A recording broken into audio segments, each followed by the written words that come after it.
Murid-murid preman ini sungguh jahat. Mereka menaruhkan lem di kapur tulis. Dan melakukan sesuatu di keran. Airnya menyemburi badan gurunya sampai basah satu badan. Dengan susah payah nutupi kerannya. Mengambil handuk untuk lap wajah, wajahnya berubah menjadi begini. Gurunya marah sampai pergi meninggalkan mereka. Rupanya di gagang pintu ada segumpulan kotoran. Setelah sepaket trik dari mereka, gurunya marah sampai nangis. Ini sudah lumayan. Guru sebelumnya emosi sampai bunuh diri lompat dari gedung. Guru ingin ganti kelas. Tapi, demi pendapatan, kepala sekolah tidak mau memecat murid. Ngomong ke guru itu kalau tidak mau mengajar lagi boleh pergi. Untung, satu pria bernama ZJ menolongnya. Dia juga seorang guru. Tapi dia sangat spesial. Setelah pulang kerja ke klub minum arak. Pas ngajar tidak membawa bahan mengajar. Di tas isinya arak semua. Ada murid yang sengaja menutup pintunya. Langsung ditendang sekali pintunya. Kalau dibilang murid-murid itu preman, maka dia itu adalah kriminal. Sebenarnya dia memang seorang kriminal. Pernah dipenjara dengan waktu yang lama. Baru saja dibebaskan. Tapi temannya yang bodoh malah menguburi uangnya di sekolah. Demi menggali uang itu, ZJ memutuskan untuk nyamar jadi guru di sekolah itu. Tahu namanya Xiao Te. ZJ mencari alasan untuk ke rumah Xiao Te. Membuatnya pingsan dengan diam-diam menaruhkan obat.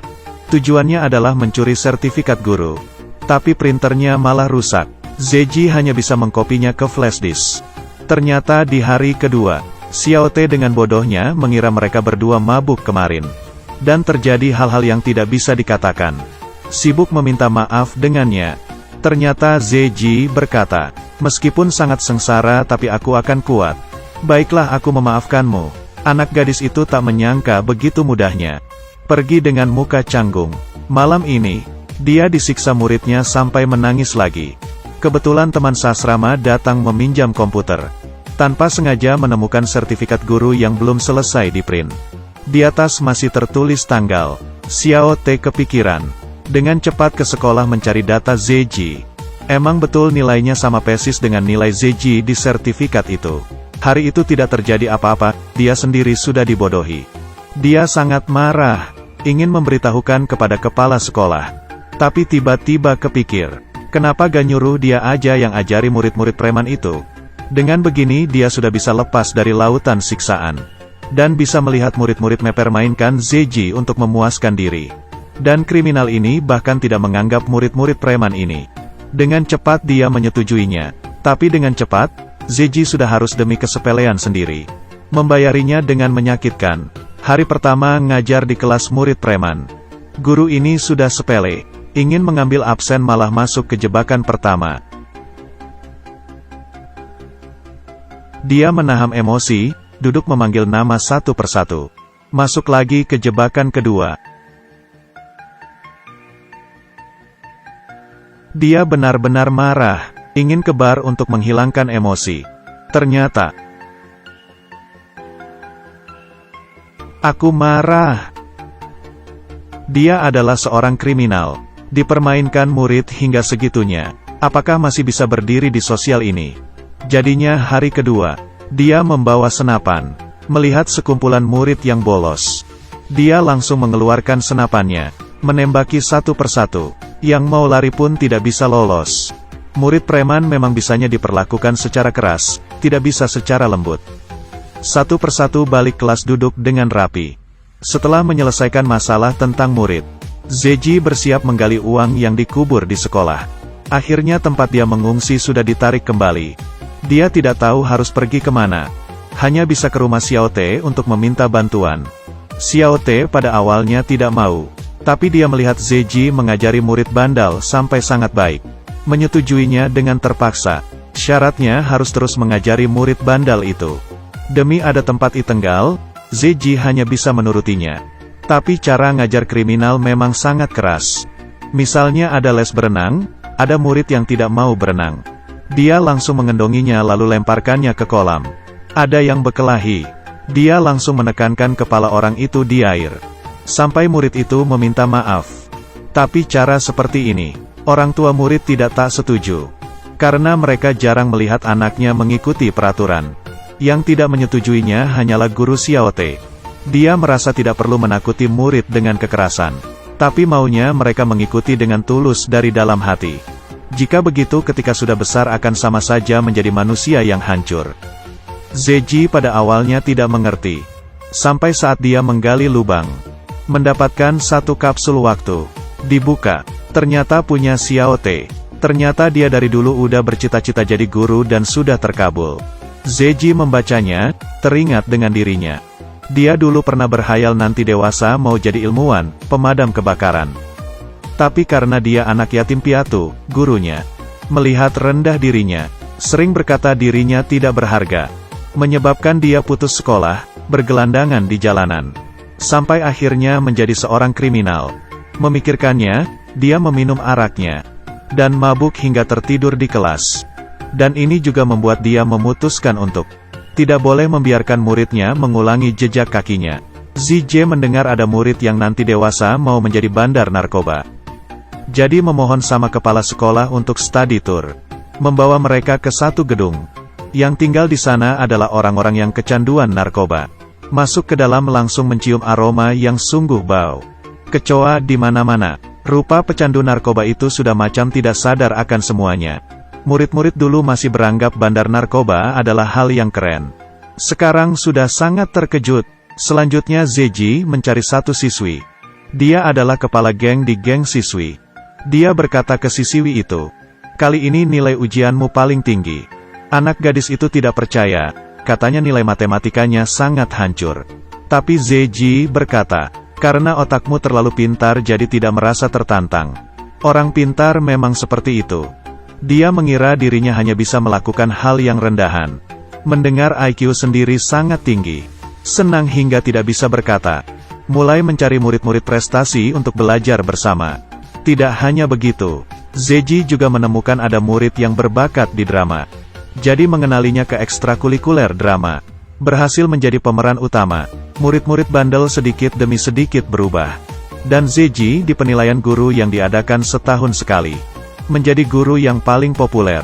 Zeji berperilaku sangat tenang. Tapi Xiao Te malah sakit hati lalu pergi. Guru ini mengajar dengan teliti. Tapi malah tidak dapat penghargaan. Yang lebih parahnya lagi, kepala sekolah menyuruhnya mengajari kelas murid bandel satu les pelajaran umum. Menjadi evaluasi kerja. Dia sangat sibuk, tidak mendapatkan penghargaan satupun. Sama sekali tidak percaya diri. Sudah membalikkan kepercayaan diri Xiao Te.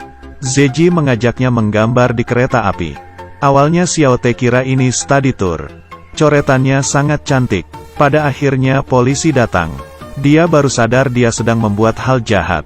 Tapi setelah melewati hal ini, murid bandel juga merasa guru ini juga keren ya. Jadinya menerimanya. Pelajaran umum juga sangat bekerja sama dengannya. Hubungan Zeji dengan Xiao Te juga menjadi lebih baik. Dia juga berpura-pura jadi pacar Xiao Te. Akting di depan ibu Xiao Te. Biar terlihat lebih nyata, Zeji menciumi Xiao Te. Kali ini Xiao Te menganggapnya serius. Dia menyatakan cinta pada Zeji. Tapi Zeji tidak berani menerima cintanya. Menolaknya. Diam-diam waktu yang dijanjikan sudah tiba. Malam itu, Zeji menggali tas yang berisikan uang. Tujuannya sudah tercapai. Dia tertawa terbahak-bahak. Tapi diiringi tawa, dia malah menangis. Zeji tidak ingin pergi. Kepala sekolah juga tidak ingin dia pergi. Ingin mempertahankannya, tapi biaya sekolah terbatas. Kepala sekolah bermaksud untuk memecat Xiao Te. Tidak bisa begitu. Guru adalah cita-cita Xiao Te. Zeji pada akhirnya memilih untuk pergi. Sebelum pergi dia mau menutup kembali lubang yang digali. Tapi tidak tahu ada lubang, di saat pelajaran olahraga. Satu gadis gemuk melompat, langsung menghancuri lantainya. Xiao Te menemukan lubang itu. Dia merangkak masuk mengikuti ke lubang. Malah kebetulan kelihatan Zeji yang sedang menelpon. Tahu Zeji hanya mau karena uang. Baru datang ke sekolah ini. Dia merasa dirinya dimanfaatkan. Jadi kamu berpura-pura suka sama aku. Xiao Te pergi. Setelah menangis, dia bermaksud untuk melaporkan kepada kepala sekolah. Malah menemukan, murid-murid bandel itu malah menyalahkan mereka sendiri. Hanya ingin Zeji tidak dipecat. Murid bandel tahu hubungan Xiao Te dan Zeji sangat bagus. Memohon dia menyuruh Zeji balik. Xiao Te menolaknya. Tentang Zeji memanfaati dirinya, dia masih sangat marah. Tapi murid memberitahunya, Zeji sebelumnya menyuruh mereka untuk menyiapkan gambar yang bisa menyemangatkan diri. Untuk mengingatkan diri sendiri, Zeji juga ada. Setelah dibuka, isinya adalah fotonya. Xiao Te akhirnya mengerti. Sebenarnya Zeji tidak memanfaatkannya. Saat ini teman Zeji datang. Ternyata Zeji tidak membawa pergi uangnya. Semua disisakan untuknya, karena dia membuat Zeji ingin mengulang kembali dari awal. Teman Zeji berkata, kalau kamu gak mau dengan dia mungkin akan kembali mencuri, merampok dan berbohong lagi. Xiao Te dengan cepat ke depan komputer, menghubungi Zeji. Benar dugaannya, Zeji bersiap untuk merampok lagi. Saat penting, jaringan putus. Untung ada murid yang mengenali Zeji. Zeji juga melihat kereta api yang mereka coreti sedang lewat. Pada akhirnya dia tetap tidak tega.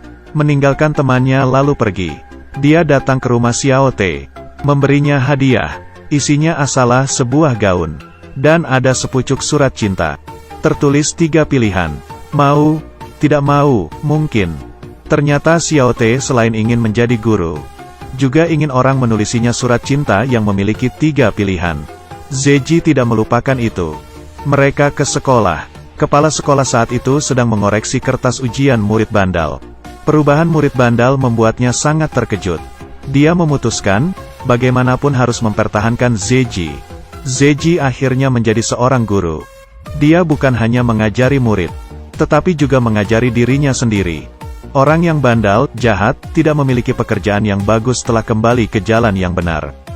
Kepada siapapun tidak ada kata telat.